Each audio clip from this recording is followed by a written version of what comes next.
Hello friends, आज हम बात करेंगे इम्पोर्टेंट टॉपिक के बारे में। आज हम बात करेंगे एलडीएल कोलेस्ट्रॉल यानी बैड कोलेस्ट्रॉल, गुड कोलेस्ट्रॉल और ट्राइग्लिसराइड लेवल्स के कट ऑफ वैल्यूज़ के बारे में कि नॉर्मल व्यक्ति में कितना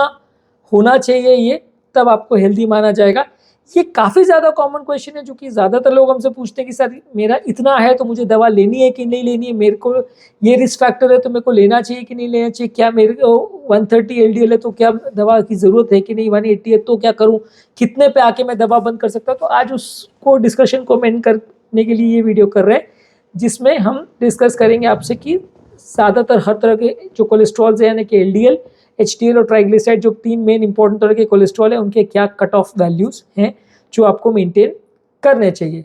टॉपिक पर जाने से पहले रिक्वेस्ट करूँगा कि जो लोग भी हमारे चैनल पर नए हैं, हमारे चैनल को सब्सक्राइब करें। ऐसा करने से चैनल को कंटिन्यू करने के लिए हमें मोटिवेशन और इंस्पिरेशन मिलती है। सबसे पहले बात करेंगे कि एलडीएल यानी बैड कोलेस्ट्रॉल के बारे में। अगर किसी व्यक्ति को ऑलरेडी हार्ट का प्रॉब्लम है, यानी कि एस्टैब्लिश कार्डियोवैस्कुलर प्रॉब्लम है, ऑलरेडी हार्ट अटैक आ चुका है, पहले स्टेंट हो चुका है, पहले बाईपास हो चुका है, या पहले ब्लॉकेज डिटेक्ट हो चुका है, भले वो ब्लॉकेज 30-50% का ही ब्लॉकेज क्यों ना हो, अगर ब्लॉकेज डिटेक्ट हो चुका है तो वैसे लोग को आपका एलडीएल का कट ऑफ 70 मिलीग्राम्स पर डेसीलीटर रखना चाहिए, यानी 70 मिलीग्राम पर डेसीलीटर से कम उनको एलडीएल मेंटेन करना होगा अगर उनका cholesterol levels high risk category में आता है, जिसमें वो ऑलरेडी हार्ट के पेशेंट्स हैं। तो उससे ज़्यादा अगर होता है तो दोबारा हार्ट अटैक आने का चांस बढ़ सकता है, ऐसा स्टडीज़ ने शो किया है।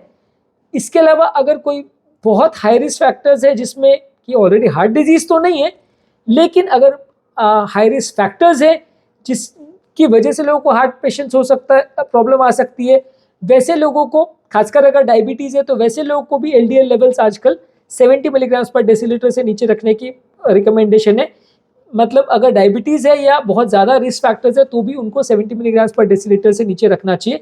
मान लीजिए अगर किसी ऐसा व्यक्ति है जिसको मल्टीपल ऑलरेडी हार्ट अटैक्स आ चुके हैं, ऑलरेडी वो अल्ट्रा हाई रिस्क कैटेगरी में आता है, बहुत ज़्यादा अनकंट्रोल्ड अगर किसी को डायबिटीज़ है या किसी को फैमिलियल हाइपर कोलेस्ट्रॉलेमिया है यानी जेनेटिक हाइपर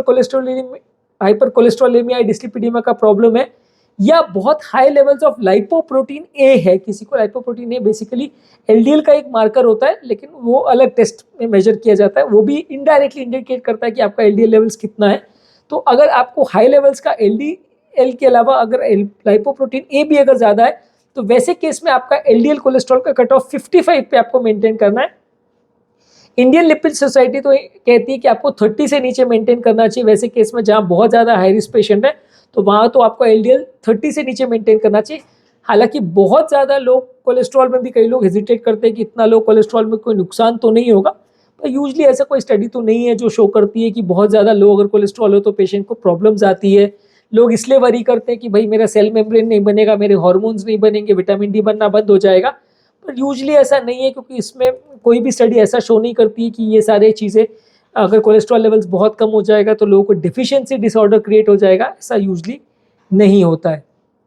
इसके अलावा अगर किसी व्यक्ति को 10 इयर्स रिस्क अगर हार्ट अटैक आने का 7.5% से ज़्यादा है, ये बेसिकली यूरोस्कोर कैलकुलेटर जिसका मैंने एक ऑलरेडी अलग वीडियो किया था जो आप मेरे चैनल पर देख सकते हैं, इसमें हमने डिस्कस किया था कि आपका 10 इयर्स हार्ट अटैक आने का रिस्क आप कैसे कैलकुलेट करते हो यूरोस्कोर में। आप चाहो तो उस वीडियो को आप अभी भी देख सकते हैं, तो आपको कैलकुलेट करना मिल जाएगा। अगर आपको ये रिस्क 7.5% से ज़्यादा है, या किसी व्यक्ति को अगर मल्टीपल रिस्क फैक्टर्स है जैसे कि उम्र ज़्यादा है, स्मोकिंग करता है, हाई ब्लड प्रेशर है, family history of heart problem है, तो वैसे लोगों को आपको एलडीएल कोलेस्ट्रॉल 100 से नीचे मेंटेन करना अनिवार्य है। चाहे आप दवा से मेंटेन करें या डाइट एक्सरसाइज से मेंटेन करें, आपको ये कट ऑफ एलडीएल लेवल के मेंटेन करने हैं तो आपके लिए अच्छा माना जाएगा। अब बात आती है ट्राइग्लिसराइड लेवल्स की। ट्राइग्लिसराइड का ये बहुत ज़्यादा स्टडी मटेरियल नहीं है, बहुत ज़्यादा डेटा अवेलेबल नहीं है जो ये शो करता है कि ट्राइग्लिसराइड उतना ज़्यादा बुरा है जितना आपका एलडीएल कोलेस्ट्रॉल है, इसलिए हम इसमें थोड़ा सा लीनियंट रहते हैं और हर पेशेंट में ट्रीट नहीं करते। लेकिन अगर फिर भी कोई व्यक्ति को ऑलरेडी अगर हार्ट अटैक आ चुका है या हार्ट का डिजीज ऑलरेडी है, मल्टीपल ब्लॉकेजेस हैं, 50, 60, 70, 80% का ब्लॉकेजेस है, तो वैसे केस में आपको ट्राइग्लिसराइड लेवल 150 मिलीग्राम्स पर डेसीलीटर यानी 150 से नीचे मेंटेन करना है। मान लीजिए अगर किसी व्यक्ति को ऑलरेडी बहुत हाई रिस्क फैक्टर्स है हार्ट डिजीज के, हार्ट अटैक तो नहीं आया है लेकिन हार्ट अटैक होने के लिए रिस्क फैक्टर्स बहुत ज़्यादा है, जैसे कि उसको बहुत ज़्यादा अनकंट्रोल्ड डायबिटीज़ है, फैमिलियल डिस्लिपिडीमिया है, या बेसलाइन ट्राइग्लिसराइड लेवल उसका ऑलरेडी 500 से ज़्यादा है, या उस व्यक्ति को मल्टीपल हार्ट अटैक्स ऑलरेडी अगर आ गए, तो वैसे में आपको ट्राइग्लिसराइड 100 से नीचे मेंटेन करना चाहिए। यानी बहुत ज़्यादा हाई रिस्क फैक्टर्स जिसमें या बहुत ज़्यादा जान का खतरा जिस व्यक्ति को है उसमें आपको 100 से नीचे मेंटेन करना है। डायबिटीज़ अगर आपको है और वो प्रॉपरली अगर कंट्रोल्ड है तो आपका कोलेस्ट्रॉल का लेवल्स आपको 70 से नीचे एलडीएल मेंटेन करना है, तो वहीं ट्राइग्लिसराइड का लेवल आपको 150 मेंटेन करना है। यानी कि हार्ट डिजीज अगर है और डायबिटीज़ है तो ये दोनों सेम कैटेगरी में आएगा, दोनों में 150 मेंटेन करना है। इससे भी ज़्यादा रिस्की जो लोग हैं जिनको बहुत ज़्यादा अनकंट्रोल डायबिटीज़ है, फैमिलियल डिस्लिपिडीमिया है, मल्टीपल हार्ट अटैक्स आ चुके हैं, बहुत हाई लेवल्स ऑफ ट्राइग्लिसराइड्स है बेसलाइन पे, तो उनको 150 के बदले 100 का कट ऑफ दिया गया है। इसके अलावा अगर आप यूरो स्कोर कैलकुलेट करते हैं तो यूरो स्कोर में अगर आपका 10 साल में हार्ट अटैक आने का रिस्क 7.5% से ज़्यादा है, ये उसके हाई रिस्क कैटेगरी ग्रुप में आता है कि जिसमें 7.5% से ज़्यादा रिस्क कैलकुलेट अगर होता है यूरो स्कोर के माध्यम से, तो फिर आपको ट्राइग्लिसराइड लेवल 150 मेंटेन करना चाहिए। इस ग्रुप में ज़्यादातर जो लोग को मल्टीपल रिस्क फैक्टर्स है, जैसे कि उम्र ज़्यादा है, स्मोकिंग करते हैं, ब्लड प्रेशर ज़्यादा है, डायबिटीज़ लेकिन नहीं है, ब्लड प्रेशर ज़्यादा है और फैमिली हिस्ट्री अगर हार्ट प्रॉब्लम का है, तो उनको अपना ट्राइग्लिसराइड लेवल 150 मेंटेन करना चाहिए। मतलब मान के चलिए ज़्यादातर अगर जिसको भी आपने मेडिसिन स्टार्ट किया तो 150 तो आपको मेंटेन करना है, अल्ट्रा हाई रिस्क है तो 100 के नीचे मेंटेन करना है। एलडीएल कोलेस्ट्रॉल का ये है कि बहुत हाई रिस्क पेशेंट है तो 70 के नीचे मेंटेन करना है, ऑलरेडी हार्ट अटैक्स अगर आ गए तो 55 के नीचे मेंटेन करना है, लो रिस्क पेशेंट है तो 100 तक भी आप मेंटेन करें तो चलेगा। बिल्कुल ही रिस्क है, कोई भी रिस्क फैक्टर्स नहीं, यूरो स्कोर बहुत ज़्यादा कम है तो इवन 130 to 160 भी अगर मेंटेन करें तो चलेगा। अब बात करेंगे एचडीएल कोलेस्ट्रॉल यानी गुड कोलेस्ट्रॉल की कट ऑफ वैल्यूज के। देखिए एचडीएल कोलेस्ट्रॉल पर ज़्यादा फोकस आजकल नहीं रह गया, क्योंकि एचडीएल कोलेस्ट्रॉल बढ़ाने संबंधित जो भी स्टडीज़ की गई वो सारे नेगेटिव डेटा लेके आए कि ये सारे पेशेंट्स पे जहाँ पर भी हम एचडीएल को ट्रीट करते हैं, खासकर मेडिसिन से अगर ट्रीट करते हैं तो बहुत ज़्यादा पेशेंट को कुछ फ़ायदा नहीं होता है। पेशेंट को एचडीएल कोलेस्ट्रॉल बढ़ाने वाली दवाइयों से उल्टा कई बार नुकसान भी हो जाता है, तो इसलिए एचडीएल पर आजकल फोकस नहीं है। मान लीजिए अगर किसी का एचडीएल कम है तो उसको डाइट, एक्सरसाइज और स्मोकिंग को बंद करके अपने मॉडिफिकेशन अपनी लाइफ में करके ही उसको इम्प्रूवाइज करना है। दवाइयों का अभी तक तो ऐसा कोई रोल इसमें नहीं देखा गया, इसलिए आजकल एचडीएल पर ज़्यादा फोकस ही नहीं करते। ज़्यादातर लिपिड प्रोफाइल में हम लोगों के एलडीएल लेवल्स पर ही ज़्यादा फोकस करते हैं कि वो क्योंकि ज़्यादा रेलेवेंट और ज़्यादा इंपॉर्टेंट है और ज़्यादा ट्रीटेबल चीज़ है। आप एचडीएल का आप ज़्यादा कुछ कर नहीं सकते, डाइट, एक्सरसाइज और लाइफस्टाइल मॉडिफिकेशन आपको वैसे भी सबके लिए करना है, तो वो आप इसमें वैसे भी आप करोगे तो आपको इम्प्रूवमेंट मिल जाएगा। हाँ, एचडीएल कोलेस्ट्रॉल इंप्रूव करने के हिसाब से एक सेपरेट वीडियो किया है मैंने जो मेरे चैनल पे आपको मिल जाएगा, तो उसमें आप देख सकते हैं कौन कौन सी चीज़ों से एचडीएल आपका इंप्रूव हो सकता है, पर अदरवाइज दवाइयों का इसमें ज़्यादा रोल नहीं है। अमेरिकन हार्ट एसोसिएशन रिकमेंड करती है कि एचडीएल लेवल नॉर्मल व्यक्ति का अगर उसको हार्ट डिजीज से प्रोटेक्ट करना है तो 60 मिलीग्राम पर डेसीलीटर यानी 60 मिलीग्राम पर डेसीलीटर से ज़्यादा होना चाहिए।